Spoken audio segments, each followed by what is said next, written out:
Zahvaljujem, gospodine predsjedavajući.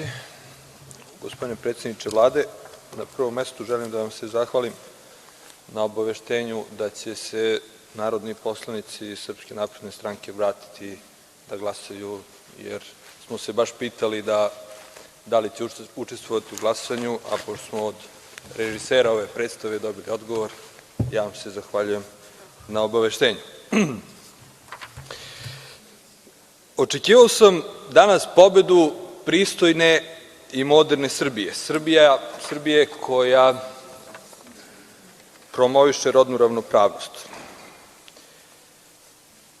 Nad Srbijom koja promoviše klečanje žena, bile one novinarke ili ne. A ovde smo celog dana slušali žalopojke, sažaljenja, razumevanja, opravdanja i samo što nije rečeno da je to bio lapsus. A gospodin Gašić je, po mom uverenju, samo postupio u skladu sa svojim životnim načelima, karakterom, temperamentom i vaspitanjem. Sada hronološki. Trebalo vam je 2 meseca da pošaljete zahtev za smenu ministra, a podsećam vas, ili nema ni potrebe da vas podsećam, vi to dobro znate, jer ste se trkali da ova vlada koju sada vodite bude najbrže formirana vlada prvi put u istoriji Srbije.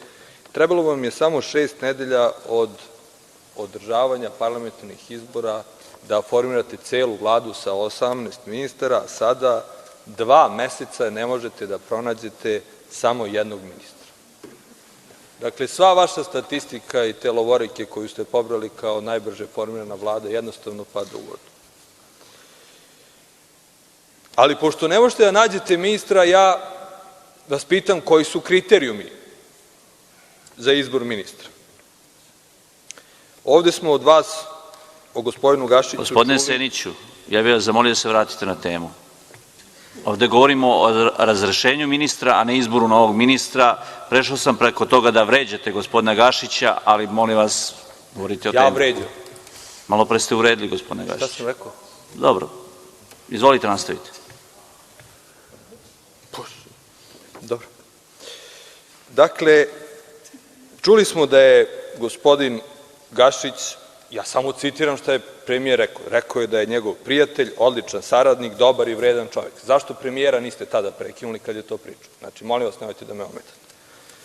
I uz svo poštovanje i prema vama, gospodine premijeru i gospodine ministre, bivši, odlazeći ili budući, to nisu dovoljne preporuke da neko bude ministar odbrane. Ja nisam ekspert u oblasti vojske i odbrane, ali sam zato pitao ljude koji su za tu oblast stručni, koje su to reference gospodina Gašića dovele na mesto ministra odbrane. I niko od njih nije znao da mi da odgovor, samo mi je jedan, verovatno u šali, rekao, i sada citiram, verovatno je lepio pločice ili krečio garnizon u Kruševcu, ne znam tačno, pitaj Vučića. Dakle, od svega što ste rekli, ja sam zaključio da je jedini kriterijum da neko bude ministar odbrane to što je vaš jedan od najboljih prijatelja ili jedan od vaših najboljih prijatelja. I odmah da vam kažem, po tom kriterijumu sigurno nećete moći da nađete novog ministra odbrane, jer ste sve vaše najbolje prijatelje i kumove postavili na ministarska mesta i rukovodeće funkcije. Dakle, nema ih više, verovatno. Da se vratim. Ja gospodina Gašića uopšte ne krivim zbog toga što smo mi primorani da danas učestvujemo u ovoj farsi. Za mene ste vi, gospodine Vučiću, jedini i isključivi krivac, i ne zbog toga što ste uopšte predložili svog prijatelja bez ikakvih kompetencija za to mesto, već zbog toga što nije smenjen pre nego što je rekao ministarki da voli kada ona klekne. Dakle, ili lako klekne? Pa novinarki. Kada je pao helikopter, ja ne znam zašto je uopšte postojao postojalo bilo kakvo opravdanje da ministar ne bude smenjen. Navodili ste da u Rusiji postoji 31 razlog da ministar odbrane bude smenjen, da u Americi je to 24 razloga bilo i tako dalje, ali ja vas podsećam da u Rusiji i Americi ne padaju helikopteri zbog toga što se priređuje medijski spektakl. I samim tim ne postoji nikakvo opravdanje zašto gospodin Gašić nije smenjen pre toga.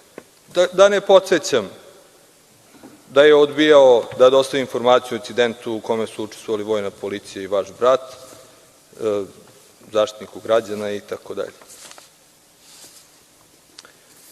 Sve u svemu, želim vam da što pre, pod uslovom da vaša režija uspe i vaši poslanici se vrate u parlament i izglasaju vaš predlog, to jest usvoje vaš predlog, da što pre nađete ministra odbrane i predlažem vam da to ovaj put može da bude i neka žena.